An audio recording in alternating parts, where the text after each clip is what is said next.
तर मित्रांनो, आपल्याला माहित आहे आपण यावर्षी शून्य मशागत तंत्रज्ञान या पद्धतीने पूर्ण शेती केली आहे, जेवढी आपल्याकडे शेती आहे.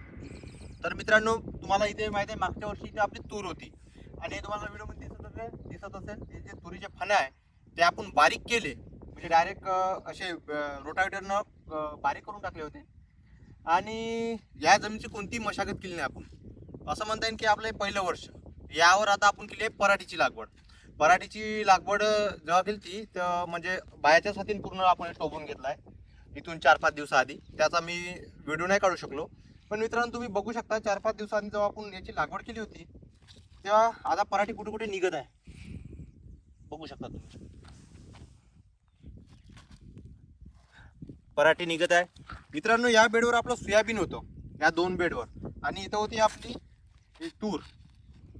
बघू शकता तुरीमध्ये सुद्धा एक नंबर अशी तुरीच्या फणामध्ये सुद्धा पराठी निघत आहे. जेव्हा आपण जेव्हा टोबली होती 4-5 दिवसांनी कुईच्या थोडं टोबण्यासाठी त्रास गेला मित्रांनो, कारण की इथं फणं होती. या फणामध्ये डायरेक्ट जे म्हणजे असं म्हणता येईल की यावर्षी ते ज्या टोबणाऱ्या बाया होत्या त्याने पण हे पहिलीच वेळा हा प्रकार पाहिला का हे कसा बा नेमकं.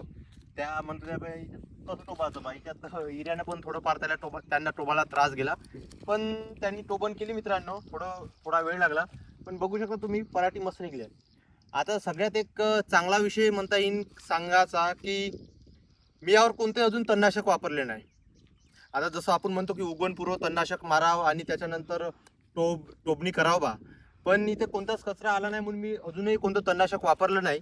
आणि सध्या तरी अजून जेव्हा पूर्ण पराठी निघाली याच्यानंतर मी म्हणता येईल की तणनाशक वापरीन. यामध्ये हिटवीट टरका जे आपलं पराठीमध्ये सूट होणार तणनाशक आहे ते वापरणार. तर मित्रांनो, तुम्ही बघू शकता खूप एक नंबर आपली असा प्लॉट सध्या निघत आहे. इथून काही दिवसांनी मी तुम्हाला जरूर अपडेट देईन की काय झालं बा. पण सध्या तरी कोणताच कचरा नाही. कचरा यायला पाहिजे होता. आता मी माझ्याच बाजून ते पारंपरिक शेती दाखवतो तुम्हाला.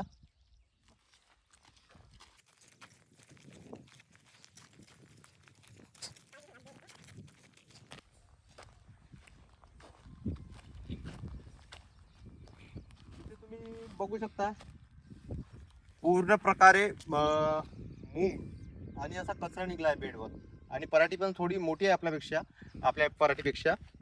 पण आणि थोडं निंदन झालेलं आहे तिकडे, म्हणजे इथे निंदन झालेलं नाही एवढा कचरा निघला आहे. पण आपल्या बेडवर अजूनही म्हणजे मीच थोडं असं म्हणता येईल की हैराण आहो की मला वाटलं की 2-4 पाणी झाले त्याच्यानंतर कचरा निघून जाईन आणि मी तणनाशक मारून पराठीची टोकन करणार किंवा लागवड करणार.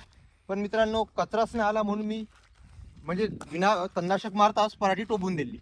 आणि पराठी आता निघली सुद्धा कुठं कुठं, पण अजूनही थोडाफार माझ्या म्हणण्यानुसार म्हणजे मला जेवढी अपेक्षा होती तेवढा कचरा अजूनही आला नाही, म्हणून मी अजूनही तणनाशक मारायचं टाळलं.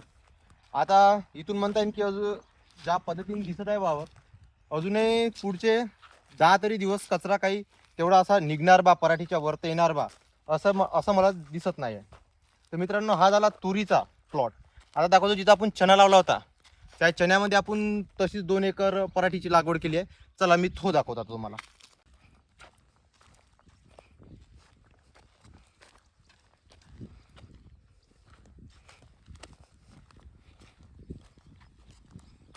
तर मित्रांनो, इथं आपला चणा होता 2 एकर. तुम्ही बघू शकता हे चण्याचे खूप अजूनही इथे शिल्लक आहे. इथे पण आपण कोणतंही तणनाशक मारलेलं नाही. आणि असं म्हणता येईल की आता जेव्हा जेव्हा मी टोकन म्हणजे बरसात दिला सध्या सुरुवात झाली होती तेव्हा जे आमचे बाबा आहे ते म्हणत होते की चण्याचा जो खार आहे त्या चण्याच्या ओरामध्ये कचरा येतच नाही बा, खूप लेट येते. म्हणून याच्यावर पण कोणतंच मी तणनाशक मारलं नाही. विदाऊट तणनाशक मारता डायरेक्ट टोकन करून टाकले मित्रांनो. इथं पण तुम्ही बघू शकता इथे एकाच दिवशीची टोकन आहे. बघू शकता तुम्ही सरकी निघलेली आहे आणि सरकी निघून सुद्धा अजूनही यावर कोणताही कचरा सध्या तरी आलेला नाही मित्रांनो. म्हणून यावरचा जो येणारा पुढचा कचरा जो थोडाफार कोणताही कचरा नाही तो इझिली आपण हँडल करू शकतो. आणि आता जे म्हणता येईल की जसं आता आपण शून्य मशागत करतो यामध्ये काय करतो आपण उगवणपूर्व तणनाशक मारतो. हा एक माझा खर्च यावर्षी वाचलेला आहे. म्हणजे उगवणपूर्व तणनाशक मारायची मला गरज पडलेली नाही. हा एक सर्वात म्हणजे खर्च वाचला. म्हणजे अशी गोष्ट म्हणता येईल का खर्चच नाही झाला, फक्त सरकीचा खर्च येते, डायरेक्ट सरकी टोबून दिली, हाच खर्च या वावरामध्ये. दुसरा कोणताच खर्च नाही आहे.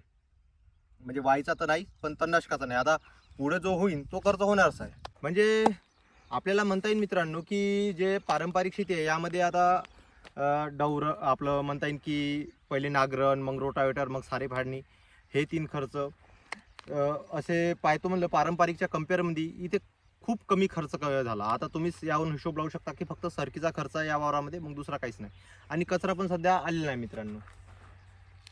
तर व्हिडिओमध्ये दिलेली माहिती तुम्हाला आवडली असेल तर व्हिडिओला लाईक करा, शेअर करा आणि चॅनलला सबस्क्राईब करा. तसंच पुढं दर 15 दिवसांनी यामध्ये मी काय काय अपडेट येतात या पिकामध्ये हे मी आपल्या व्हिडिओद्वारे कळवणारच. तर मित्रांनो, व्हिडिओमध्ये दिलेली माहिती आवडली असेल तर व्हिडिओला लाईक करा, शेअर करा आणि चॅनलला सबस्क्राईब करायला विसरू नका. धन्यवाद.